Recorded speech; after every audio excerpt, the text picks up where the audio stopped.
tulang manusia yang ringan dan kokoh ini tersusun atas kolagen dan mineral yang berukuran nano. Lalu ada pada bunga lotus, di mana bagian bawah dari bunga lotus ini dilapisi oleh nano berlilin yang membuatnya tahan air. Lalu ada juga pada cangkang kerang atau cangkang kerang. Cangkang kerang itu tersusun atas kalsium karbonat, di mana kalsium karbonat ini juga berukuran nano dan tersusun secara teratur. Ya, selanjutnya, bagaimana aplikasi nanoteknologi di bidang informasi teknologi? Aplikasi nanoteknologi juga berfungsi untuk menciptakan perangkat yang lebih kecil, efisien dan kuat. Teknologi ini juga berfungsi untuk mengembangkan prosesor dan memori serta penyimpanan data supaya menjadi lebih canggih. Ya, betul. Selanjutnya, bagaimana aplikasi nanoteknologi di bidang pangan dan pertanian?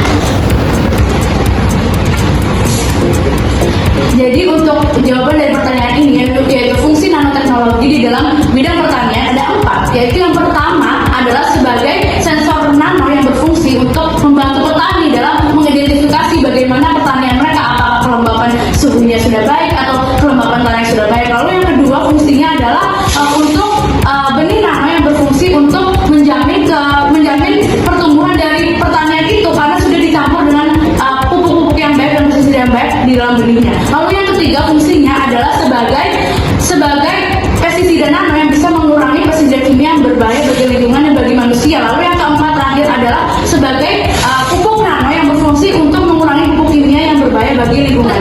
Nanoteknologi dalam bidang pangan itu memiliki 3 manfaat, yaitu yang pertama adalah sebagai tambahan untuk pangan itu sendiri, misalnya seperti vitamin atau enzim yang berukuran nano yang nanti akan kita konsumsi di dalam pangan kita dan akan bermanfaat baik bagi tubuh kita. Lalu yang kedua adalah sebagai peningkatan dari kemasan makanan itu sendiri, misalnya seperti nanoteknologi ini berbentuk nano dan nanti akan memaksimalkan perlindungan dari udara atau uap air yang bisa merusak makanan, sehingga ini bisa bermanfaat juga untuk mengurangi biaya untuk kemasan kita. Lalu yang ketiga adalah untuk menjaga kualitas pangan, karena nanoteknologi ini memiliki sifat antimikroba yang bisa menyerang mikroba yang jahat dan bisa merusak pangan-pangan seperti daging atau olahan lainnya.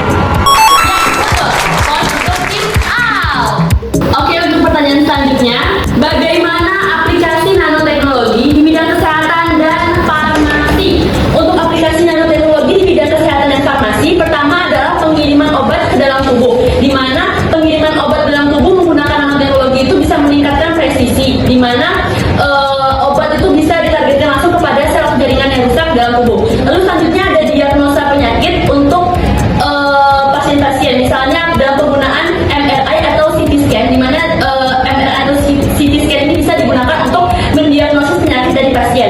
Selanjutnya ada pengobatan kanker, yaitu dengan melakukannya kemoterapi menggunakan nanoteknologi bisa menargetkan obat-obat itu langsung kepada sel kanker. Selanjutnya ada regenerasi jaringan. Regenerasi jaringan itu digunakan dalam benda bernama scaffold nano, di mana scaffold nano adalah struktur berpori yang berukuran nano digunakan untuk membuat kerangka untuk memperbaiki jaringan-jaringan yang rusak.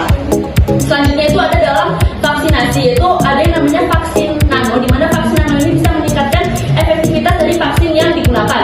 Yang terakhir adalah untuk pengobatan luka.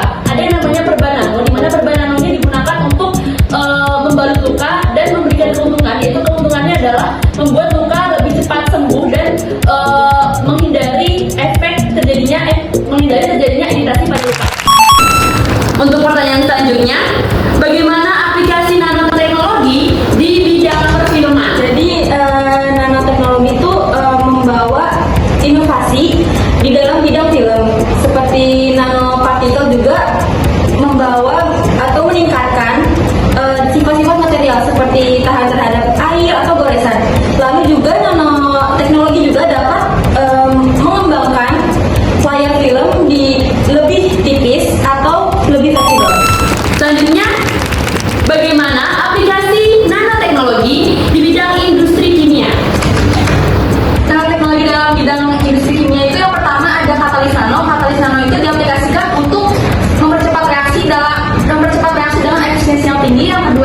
membran nano. Membran nano itu diaplikasikan dalam penyaringan air atau gas agar lebih efektif. Yang ketiga itu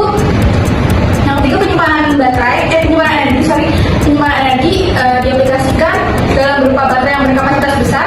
Yang keempat itu dalam kimia farmasi diaplikasikan untuk meningkatkan efektivitas dan mengurangi efek samping.